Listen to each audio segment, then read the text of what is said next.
Kalau kamu mengharamkan A, maka apapun yang dihasilkan dari A haram.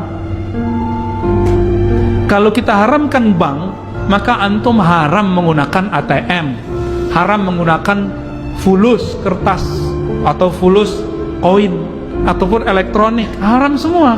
Maka beragama jangan picik, jangan picik. Oh, kita kembali ke dinar dan dirham. Allahu Akbar. Dinar itu diadopsi.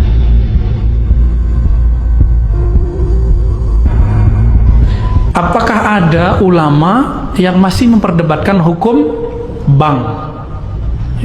Mau denger nggak nih? Ya, ini pahit ini ya.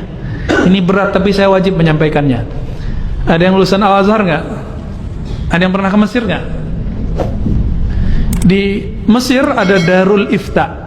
Darul Ifta itu lebih kuat daripada MUI, karena MUI cuma kumpulan ormas, fatwanya hanya bersifat himbauan. Tapi Darul Ifta itu langsung diakui oleh negara. Itu di Mesir ya, fatwanya itu langsung diakui oleh negara.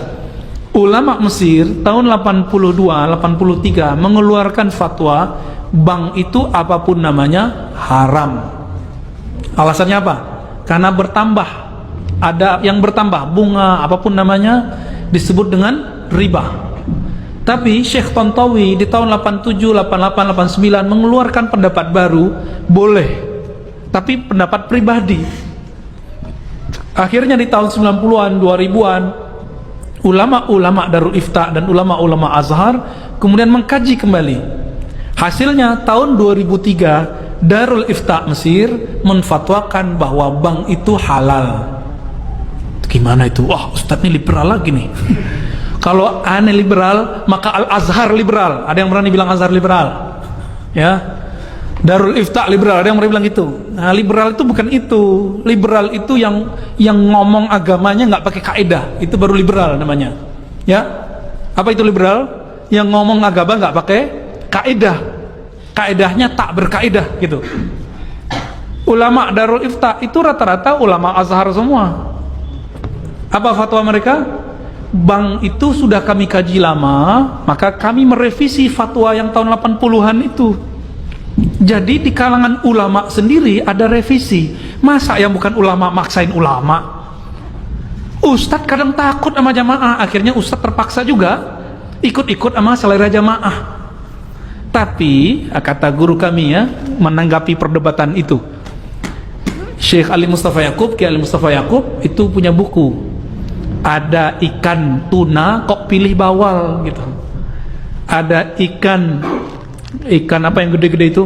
Ikan kakap kok pilih teri. Maksudnya apa? Udah ada bank syariah kok masih terjebak bank konvensional, meskipun ada ulama yang membolehkan bank konvensional. Jadi gimana sikap kita terhadap persoalan bank? Karena ulamanya beda pendapat, maka antum harus siap-siap beda pendapat dan beda pendapatan. Ya. Lalu ada persoalan di sini ya. Saya melihat, memandang, meneliti, mengobservasi orang-orang yang mengharamkan bank, gerakan anti riba ini nggak kafah juga. Dia gerakan anti ATM, kredit, debit, bahkan anti bank syariah. Namun masih pakai fulus rupiah. Kalau berangkat haji pakai real dan dolar. Saya mau tanya, yang mengeluarkan nilai, bukan nyetak, kalau nyetak ada pencetaknya ya, yang mengeluarkan nilai angka rupiah itu bank atau emas? Terjebak nih, lagi serius dibuat begitu jadi keblinger ya, keblank ya. Yang buat itu bank atau bukan? Bank apa yang mengeluarkan nilainya? BI.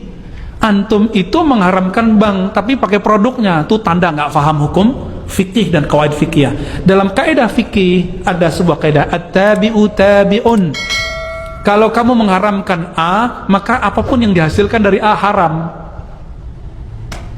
Kalau kita haramkan bank, maka antum haram menggunakan ATM, haram menggunakan fulus kertas atau fulus koin ataupun elektronik, haram semua. Maka beragama jangan picik, jangan picik. Oh, kita kembali ke dinar dan dirham. Allahu Akbar. Dinar itu diadopsi Rasulullah dari Romawi. Ya kan? Nabi aja bisa ngadopsi, masa ente nggak ngadopsi? Ini mau kembali ke zaman barter kalian? Mau zaman barter? Nauzubillah min dzalik. Yang dianggap ilmu ternyata ketidakmengertiannya. Tidak mengerti itu kalau bahasa kasarnya Bang, jahilun. Tapi kita nggak pakai ya, walaupun sebenarnya begitu. Jadi ulama kita beda pendapat. Saya sudah tanya ke MUI di pusat, ternyata MUI yang mereka masuk ke DSN, Dewan Syariah Nasional, itu ternyata pas dicek dompetnya separuh itu bank konven, tapi dia duduk di Dewan Syariah Nasional yang membawahi bank-bank syariah. Kan aneh. Iya, ternyata ulama-ulama yang yang menganjurkan bank konvensional sendiri juga belum tentu mengharamkan bank ulama yang menganjurkan bank syariah belum tentu juga menganjurkan bank. Nah, begitulah ya. Dia belum move on 100% gitu. Seandainya Indonesia ulamanya serius, ayo kita bareng-bareng tinggalkan bank syariah, bank konvensional. Hancur juga tuh. BUMN itu membawahi beberapa bank. Kalau kita tutup bank, bisa hancur negara ini. Maka bank itu salah satu nafasnya negeri ini. Antum percaya atau tidak? Buat jalan itu kalau gak ada bank gak jadi. Ya, bangun kampus-kampus Islam, kampus-kampus negeri yang Islam, pesantren-pesantren, semuanya itu yang Islami, tanpa bantuan lewat bank gak jadi. Kalau lewat bank ketahuan mana yang gratifikasi, ketahuan nggak? Ketahuan Pak. Tapi kalau pakai kardus, pakai kotak, pakai plastik nggak ketahuan. Hati-hati di sini.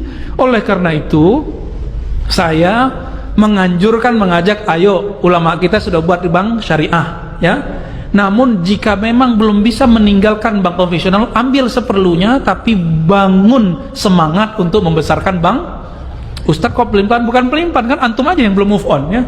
Saya udah 10 tahun sebelumnya saya nggak pernah pakai bank konven, tapi karena dapat fatwa dari ulama Darul Ifta itu berani lagi terima beasiswa lewat BNI. Ya, habis itu lewat Mandiri, habis itu lewat apa gitu. Ya, akhirnya kata imam-imam kita di Darul Ifta itu, masyayikh kita, siapa yang terkena perdebatan ini, faliyat fiqallid man abaha. Kalau kamu terjebak dalam satu ini, maka ikutilah ulama yang membolehkannya, biar hatinya tenang. Ini masuk ke khilafiyah. Kenapa dia khilafiyah? Karena bank tidak ada di Quran, tidak ada di sunnah, tidak ada ijma, tidak ada di.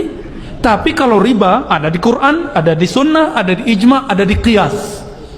Mengharamkan riba wajib, menghalalkan riba diperdebatkan sampai kiamat nggak selesai. Jangan paksa orang deh, ya. Jangan paksa orang. Ini ambiguitas orang-orang yang anti bank, kok masih pakai duit. Jangan pakai duit baru antum itu pas gerakan anti ribawinya, ya. Kira-kira begitu. Nah, ini info penting. Guru besar kita Buya Hamka. Buya Hamka ini kan orang yang berani berkata yang pahit meskipun dia dibenci orang. Di saat orang-orang Muhammadiyah saat itu kering dengan tasawuf, beliau nulis buku tasawuf modern, bener gak? Ini produknya muncul Pak Mirwan ini kan, yang gak jelas kan. Disebut Muhammadiyah senang tasawuf, ya. Buya Hamka di saat orang-orang saat itu mulai ada isu mengharamkan bank, tapi nggak ngerti hakikat sebenarnya, beliau berani ngomong tidak semua kok. Rata-rata yang ngomong bank itu haram, rumusnya balik-balik ke hadis dhaif itu. Kullu qardin jarra naf'an fahuwa riba. Itu yang diputar-putar. Itu hadis dhaif, Pak. Ya, yang pakai hadis ini nih, kita kasih tahu. Setiap pinjaman yang ada manfaat benefitnya, yang kita sebut bunga, fahuwa riba, itu riba. Hadis itu dhaif. Giliran dhaif kok ente pakai? Katanya nggak boleh pakai hadis dhaif, ya kan? Gini aja deh, gampang. Kenapa yang kita sebut bank sekarang berbeda dengan praktek riba di masa jahiliyah? Coba aneh minjem misalnya ke Pak Mirwan nih, anggap aja Pak Mirwan adalah ustadz yang tadi, yang pulang dari mana tuh, ya, mengharamkan bank, anggap aja ya. Pak Mirwan, pinjamkan saya 5 miliar, saya kembalikan dalam waktu 5 tahun. 5 tahun lagi, saya